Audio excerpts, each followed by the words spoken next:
ಇಂದು ಮಳೆ, ಬೆಳೆ ಹಾಗೂ ರಾಜಕೀಯ ಭವಿಷ್ಯ ನಿರ್ಧರಿಸಿರುವ ಗೊಂಬೆ ಭವಿಷ್ಯ ಹೊರಬೀಳಲಿದೆ. ಧಾರವಾಡದ ಹನುಮನಕೊಪ್ಪ ಗ್ರಾಮಸ್ಥರು ಪ್ರತಿ ವರ್ಷ ಹಳ್ಳದಲ್ಲಿ ಗೊಂಬೆ ಮಣ್ಣಿನ ಎತ್ತು ಮಾಡಿ ಫಲ ಕಟ್ಟುತ್ತಾರೆ. ಸದ್ಯ ಗ್ರಾಮದ ಪ್ರಮುಖರು ಫಲ ಭವಿಷ್ಯದ ಪ್ರತಿಷ್ಠಾಪನೆಯನ್ನ ಮಾಡಿದ್ದು ಇಂದು ಭವಿಷ್ಯ ಹೊರಬೀಳಲಿದೆ.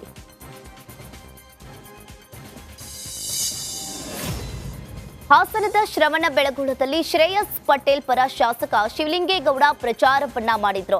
ಈ ವೇಳೆ ಮಾತನಾಡಿದ ಅವರು, ನನಗೆ ಗೃಹ ಮಂಡಳಿ ಕೊಟ್ಟಿದ್ದಾರೆ, ಆದ್ರೆ ನಾನು ಒಪ್ಪಿಲ್ಲ. ನೀವೆಲ್ಲರೂ ಶ್ರೇಯಸ್ ಪಟೇಲ್ ಗೆಲ್ಲಿಸಿದ್ರೆ ನಾನು ಮಂತ್ರಿಯಾಗಿ ಇದೇ ಶ್ರವಣಬೆಳಗೊಳಕ್ಕೆ ಬರ್ತೀನಿ ಅಂತ ಹೇಳಿದ್ದಾರೆ. ಅಧಿಕಾರ ಕೊಟ್ಟಿದ್ದಾರೆ, ಮಂತ್ರಿ ಆಗ್ಬೇಕು ಅಂತ ಹೇಳಿ ಎಲ್ಲರ ಈ ಜಿಲ್ಲೆ ಆಸೆ ಇದೆ. ಏಕಮಾತ್ರ ಶಾಸಕನಾಗಿ ಅಂತ ಯುದ್ಧದಲ್ಲಿ ನಾನು ಗೆದ್ದು ಬಂದೆ. ಪಕ್ಷವನ್ನು ಬಿಟ್ಟು ಪಕ್ಷಕ್ಕೆ ಹೋಗಿ ನಮ್ಮ ವರಿಷ್ಠರು ನನಗೆ ಮಂತ್ರಿಯನ್ನ ಕೊಡಬೇಕಾಯಿತು. ಆದ್ರೆ ಯಾವ್ದು ಹೌಸಿಂಗ್ ಬೋರ್ಡ್ ಚೇರ್ಮನ್ ಕೊಟ್ಟಿದ್ದಾರೆ, ಆದ್ರೆ ನಾನು ಒಪ್ಪಿಲ್ಲ. ನಾನು ಒಂದು ಮಾತಲ್ಲಿ ಹೇಳ್ತೇನೆ, ನಿಮ್ಮೆಲ್ಲರ ಆಶೀರ್ವಾದದಿಂದ ಶ್ರೇಯಸ್ ಪಟೇಲ್ ಅನ್ನು ಗೆಲ್ಲಿಸಿ ನಾನು ಇದೇ ಶ್ರಾವಣಬೆಳಗೊಳಕ್ಕೆ ಮಂತ್ರಿಯಾಗಿ ಬಂದು ಜಿಲ್ಲಾ ಉಸ್ತುವಾರಿಯನ್ನು ತೆಗೆದುಕೊಂಡು ಮಂತ್ರಿಯಾಗಿ ಬಂದು ಈ ಭಾಗದ ಗೋಪಾಲ ಸ್ವಾಮಿ ನಮ್ಮೆಲ್ಲ ನಾಯಕರ ಸಹಾಯದಿಂದ ಮಂತ್ರಿಯಾಗಿ ಬಂದು ನಿಮ್ಮೆಲ್ಲ ಕೆಲಸವನ್ನು ಮಾಡ್ತೇನೆ. ಇನ್ನು 4 ವರ್ಷಗಳ ಕಾಲ ಅಧಿಕಾರ ಇದೆ. ಇನ್ನು 4 ವರ್ಷಗಳ ಕಾಲ ಇದೆ. 4 ವರ್ಷಗಳ ಕಾಲ ನಾನು ಮಂತ್ರಿ ಆಗಿರ್ತೇನೆ. ಈ ಜಿಲ್ಲೆಯನ್ನ ಸರ್ವತೋಮುಖವಾಗಿ ಅಭಿವೃದ್ಧಿ ಪಡಿಸ್ತಕ್ಕಂಥ ಹೊಣೆಗಾರಿಕೆಯನ್ನು ಹೊರ್ತೇನೆ. ಎಲ್ಲರಿಗೂ ನಾನು ನನ್ನ ಜಿಲ್ಲೆಯ ಜನತೆಯನ್ನು ಯಾಕೆ ಮಾಡಬೇಕು ಅಂತ ನನಗೂ 4 ಸಾರಿ MLA ಆಗಿ ನನಗೂ ಅನುಭವ ಇದೆ. ಮಂತ್ರಿ ಆಗ್ಬೇಕು.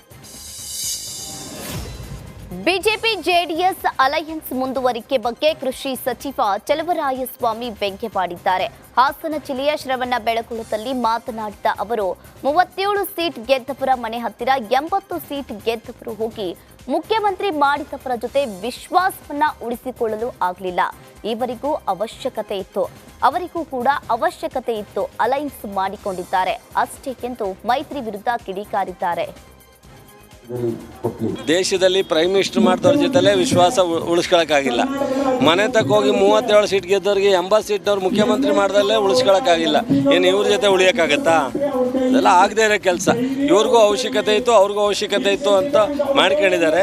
ಈ ಚುನಾವಣೆ ಆದಮೇಲೆ ಅವರ ಮೈತ್ರಿ ಮುಂದುವರಿತಾ ಇಲ್ಲ ಅಂತ ನಿಮಗೂ ಗೊತ್ತಾಗುತ್ತೆ. ದೇಶದ ಇನ್ನು ಬೆಳಗಾವಿಯಲ್ಲಿ ದೇಶ ಉಳಿಸಿ ಸಮಾವೇಶದಲ್ಲಿ ಚಲನಚಿತ್ರ ನಟ ಪ್ರಕಾಶ್ ರಾಜ್ ಮೋದಿ ಹೆಸರೇಳದೆ ವಾಗ್ದಾಳಿಯನ್ನ ನಡೆಸಿದ್ದಾರೆ. ಮಹಾಪ್ರಭುಗಳ ದಯದಿಂದ ನಾವೆಲ್ಲರೂ ಸೇರಿದ್ದೇವೆ, ಬರ ಪರಿಹಾರ ನೀಡುವಂತೆ ರಾಜ್ಯ ಸರ್ಕಾರ ಕೇಂದ್ರಕ್ಕೆ ಕೇಳಿ ಕೋರ್ಟ್ ಮೆಟ್ಟಿಲೇರಿದೆ. ಆದರೆ ಕೋರ್ಟ್ನಲ್ಲಿ ಮಹಾಪ್ರಭುಗಳ ವಕೀಲರು ಮತ್ತೊಂದು ಸುಳ್ಳು ಹೇಳಿದ್ದಾರೆ. ಬರ ಪರಿಹಾರಕ್ಕಾಗಿ ನೀವು ಕೇಂದ್ರ ಸರ್ಕಾರವನ್ನ ಕೇಳಬೇಕಿತ್ತು ಅಂತ ಕಿಡಿಕಾರಿದ್ರು. ಈ ಶ್ರೀ ಶ್ರೀ ಶ್ರೀ ಜಗದ್ಗುರು ಮಹಾ ಸುಳ್ಳುಗಾರ ಮಹಾಪ್ರಭುಗಳ ಹೊಸ ಸುಳ್ಳು ಈಗಷ್ಟೇ ಸುದ್ದಿ ಬಂದಿದೆ ನನಗೆ. ಬರ ಪರಿಹಾರ ಕೇಳಿ ಕೇಂದ್ರವನ್ನು ಸರ್ಕಾರ ಕೇಳಿತ್ತು. ಕರ್ನಾಟಕದ ಸರ್ಕಾರ ಇವತ್ತು ಬೆಳಗ್ಗೆ ಕೋರ್ಟ್ಗೆ ಹೋಗಿದ್ದಾರೆ. ಅಲ್ಲಿ ಮಹಾಪ್ರಭುಗಳ ವಕೀಲರು ಇನ್ನೊಂದು ಸುಳ್ಳು ಹೇಳಿದ್ದಾರೆ.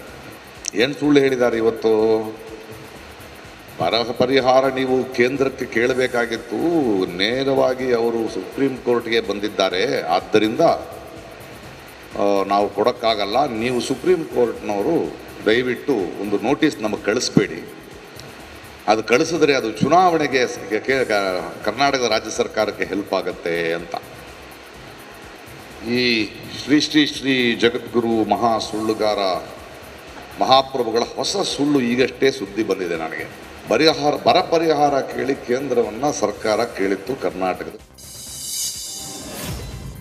ಇದು ಧರ್ಮ ಅಧರ್ಮದ ನಡುವೆ ನಡೆಯುತ್ತಿರೋ ಚುನಾವಣೆ. ಈ ಯುದ್ಧದಲ್ಲಿ ಧರ್ಮ ಗೆಲ್ಲೋದು ಗ್ಯಾರಂಟಿ ಅಂತ ಸಚಿವ ನಾಗೇಂದ್ರ ಹೇಳಿದ್ದಾರೆ. ಬಳ್ಳಾರಿಯಲ್ಲಿ ನಡೆದ ಕಾಂಗ್ರೆಸ್ ಚುನಾವಣೆ ಪ್ರಚಾರದಲ್ಲಿ ಮಾತನಾಡಿದ ಅವರು, ನಮ್ಮ ಗ್ಯಾರಂಟಿ ಯೋಜನೆಗಳು ಸಕ್ಸಸ್ ಆಗಿವೆ. ಬಿಜೆಪಿಯವರು ಸುಳ್ಳು ಹೇಳಿ ಅಧಿಕಾರಕ್ಕೆ ಬರ್ತಾ ಇದ್ದಾರೆ, ಅವರನ್ನ ನಂಬಬೇಡಿ ಅಂತ ಹೇಳಿದ್ದಾರೆ. ಬಳ್ಳಾರಿ ಲೋಕಸಭಾ ಕ್ಷೇತ್ರದ ಕಾಂಗ್ರೆಸ್ ಅಭ್ಯರ್ಥಿ ತುಕಾರಾಂ ಬಿಜೆಪಿ ವಿರುದ್ಧ ವಾಗ್ದಾಳಿಯನ್ನ ನಡೆಸಿದ್ದಾರೆ. ವಿಜಯನಗರದಲ್ಲಿ ಮಾತನಾಡಿದ ತುಕಾರಾಂ, ಆರ್ಎಸ್ಎಸ್ನವರು ಜಾತಿಗಳ ನಡುವೆ ಜಗಳ ಹಚ್ಚುತ್ತಾರೆ.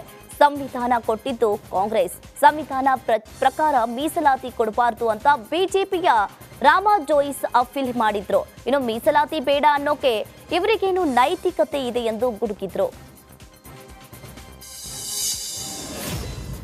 ಸಂಸದ ಅನಂತ್ ಕುಮಾರ್ ಹೆಗಡೆ ಅಸಮಾಧಾನ ವಿಚಾರ ಕಾರ್ಕಳ ಶಾಸಕ ವಿ ಸುನೀಲ್ ಕುಮಾರ್ ಪ್ರತಿಕ್ರಿಯಿಸಿದ್ದಾರೆ. ದೇಶವನ್ನ ಎದುರು ನೋಡಿದಾಗ ಸಣ್ಣ ಪುಟ್ಟ ಸಮಸ್ಯೆಗಳು ದೊಡ್ಡದು ಅನಿಸಲಿಲ್ಲ. ಸಹಜವಾಗಿ ಅಸಮಾಧಾನವಿದ್ರೆ ಅದನ್ನ ಸರಿಪಡಿಸುವ ಕೆಲಸ ನಮ್ಮ ಪಾರ್ಟಿ ಮಾಡುತ್ತೆ. ಎಲ್ಲರ ಜೊತೆಗೂ ಕೂಡ ನಾವು ಸಂಪರ್ಕದಲ್ಲಿದ್ದೇವೆ. ಮತ್ತೊಮ್ಮೆ ಮೋದಿ ಸರ್ಕಾರ ಬರಬೇಕು ಅನ್ನೋದು ಎಲ್ಲರ ಮನಸ್ಸಲ್ಲಿದೆ ಅಂತ ಹೇಳಿದ್ರು. ಏಪ್ರಿಲ್ 14ರಂದು ಪ್ರಧಾನಿ ನರೇಂದ್ರ ಮೋದಿ ರಾಜ್ಯದಲ್ಲಿ ಬೃಹತ್ ಸಮಾವೇಶವನ್ನ ಮಾಡಲಿದ್ದಾರೆ. ಏಪ್ರಿಲ್ 14ರಂದು ಬೆಳಿಗ್ಗೆ ಬೆಂಗಳೂರಿನಲ್ಲಿ ಕಾರ್ಯಕರ್ತರ ಸಭೆ ನಡೆಸಿ ಬಳಿಕ 3 ಗಂಟೆಗೆ ಮಂಗಳೂರಿನ ಗೋಲ್ಡ್ ಫಿಂಚ್ ಮೈದಾನದಲ್ಲಿ ಬೃಹತ್ ಸಮಾವೇಶ ಮಾಡಲಿದ್ದು ಲಕ್ಷ ಸಂಖ್ಯೆಯಲ್ಲಿ ಕಾರ್ಯಕರ್ತರು ಭಾಗವಹಿಸುವ ನಿರೀಕ್ಷೆ ಇದೆ ಎಂದು ಶಾಸಕ ಸುನೀಲ್ ಕುಮಾರ್ ಹೇಳಿದರು. ಏಪ್ರಿಲ್ 14ನೇ ತಾರೀಕು ಬಂದಿದೆ. ಅವತ್ತು ಮಧ್ಯಾಹ್ನ 3 ಗಂಟೆಗೆ ದಕ್ಷಿಣ ಕನ್ನಡ ಜಿಲ್ಲೆಯ ಲೋಕಸಭಾ ಕ್ಷೇತ್ರದ ಚುನಾವಣಾ ಪ್ರಚಾರದಲ್ಲಿ ನರೇಂದ್ರ ಮೋದಿಯವರು ಮಾತಾಡಲಿಕ್ಕಿದ್ದಾರೆ.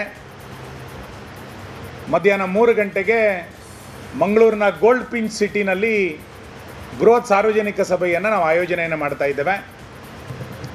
ಏಪ್ರಿಲ್ 14ನೇ ತಾರೀಕು ಬಂದಿದೆ. ಅವತ್ತು ಮಧ್ಯಾಹ್ನ 3 ಗಂಟೆಗೆ ದಕ್ಷಿಣ ಕನ್ನಡ ಜಿಲ್ಲೆಯ ಲೋಕಸಭಾ ಕ್ಷೇತ್ರದ ಚುನಾವಣಾ ಪ್ರಚಾರದಲ್ಲಿ ನರೇಂದ್ರ ಮೋದಿಯವರು ಮಾತಾಡಲಿಕ್ಕಿದ್ದಾರೆ. ಮಧ್ಯಾಹ್ನ 3 ಗಂಟೆಗೆ ಮಂಗಳೂರಿನ ಗೋಲ್ಡ್ ಪಿಂಚ್ ಸಿಟಿನಲ್ಲಿ ಬೃಹತ್ ಸಾರ್ವಜನಿಕ ಸಭೆಯನ್ನು ನಾವು ಆಯೋಜನೆಯನ್ನು ಮಾಡ್ತಾ ಇದ್ದೇವೆ. ವಿಜಯನಗರದಲ್ಲಿ ಕೆಎಂಎಫ್ ಅಧ್ಯಕ್ಷ ಭೀಮಾ ನಾಯಕ್ ಬಿಜೆಪಿ ವಿರುದ್ಧ ರೋಷಾವೇಶವಾಗಿ ಕಿಡಿಕಾರಿದ್ದಾರೆ. ಬಿಜೆಪಿ ಮತ್ತು ಆರ್ಎಸ್ಎಸ್ಗೆ ಚುನಾವಣೆ ಬಂದಾಗ ಮಾತ್ರ ರಾಮ ಕಾಂತಾನೆ, ಚುನಾವಣೆ ಮುಗಿದ ಬಳಿಕ ಇವರು ರಾವಣನಾಗ್ತಾರೆ. ಮೋದಿ ಗಾಳಿ ಇದೆ ಅಂತಾರೆ. ಆದ್ರೆ ಮೋದಿಯದ್ದು ಯಾವುದೂ ಗಾಳಿ ಇಲ್ಲ ಅಂತ ಕಿಡಿಕಾರಿದ್ರು. ಚುನಾವಣೆ ಬಂದಾಗ ಮಾತ್ರ ಅವರು ಎದೆ ಬರೆದ್ರೆ ರಾಮ, ಚುನಾವಣೆ ಆದ್ಮೇಲೆ ರಾವಣ.